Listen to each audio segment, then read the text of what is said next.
Good afternoon, everyone. This is Josh. Today I wanted to give you a summary of my article that I posted in my newsletter, Existence Imperative, called Lost in Translation, about the importance of developing a cross-cultural dialogue with people from around the world, even with those who may have values you may not agree with.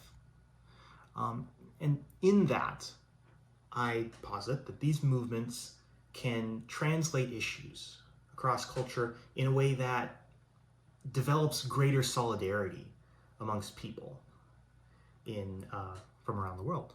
What I mean by cross-cultural dialogue is the translation of common issues across cultures from one person to another to build this solidarity. And in light of this, I mentioned that there is a universalization of white Western conceptions of oppression, which may infantilize other cultures. And like an assumption that our most basic values are more important or are the basis of importance for all cultures. And this is done in two ways. By denying agency, by shifting blame of foreign issues onto ourselves, taking on that everything is symptomatic of Western colonialism, Western imperialism, Western oppression. And in turn, this can deny other cultures' identities by claiming that their foreign culture is incompatible with liberation. However, I don't want to deny the responsibility that Western colonialism and imperialism has in how the modern world has been shaped. There definitely is fault to be had from a number of issues that are still relevant to today. However, we don't want to alienate those who identify their issues as their own. Some people may see that, yes, the West has fault to some of our issues, but also I want to deal with these issues in my own country, with my own people, with my own culture, and I don't want their help. Now, an example I gave of this was Palestinian-American author Susan Moaadi Daraj's feelings and reflection on how Arab culture has been considered unfeminist in the white Western feminist movements.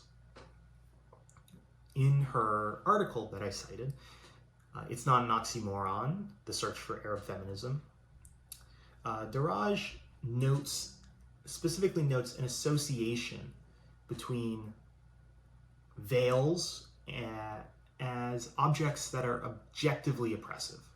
An association of veils that are objectively oppressive.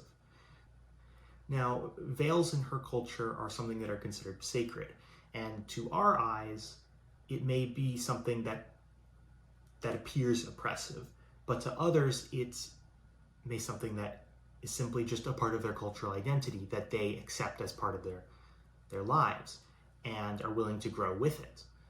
And in turn, this led her to feel that she didn't have her own feminism, as she says, and that Western leftist movements just didn't really respect her ideals enough and pushed her away from what she felt was her own liberation within her own identity.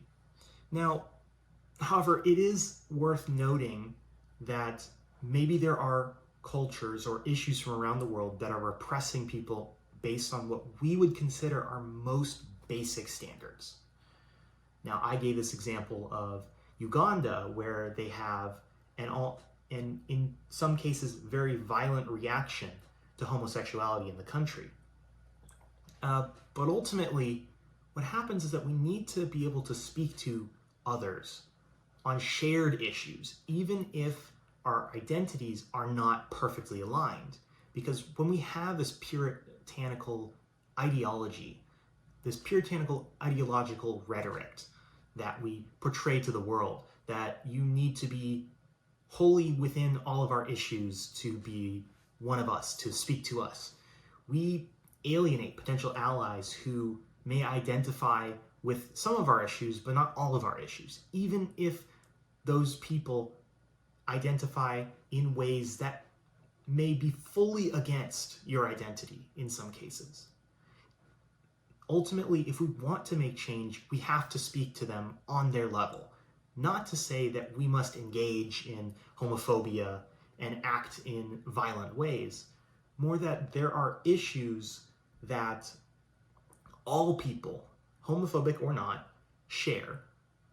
Issues that all people share, that can be talked about, can be engaged in a cross-cultural dialogue. Now, ultimately, when we don't do this, when we act ideological and puritanically in our ideology, it leads to what I noted in Uganda, which was a populist reactionary oppression by the Ugandan government. As I noted, let me pull it up. When the president signed one of the harshest anti-gay laws in the world, he specifically proclaimed that he was protecting Ugandan culture from Western imperialism. It was as if the ideas that were being forced out onto that country, the kind of pressure that was being put from other countries to change their ways, led them to act further in the opposite direction. And this is a very dangerous situation to be in for people like this. And ultimately, this puts homosexual people, sometimes in an even more dangerous situation than they were before when we act so puritanical about our identities.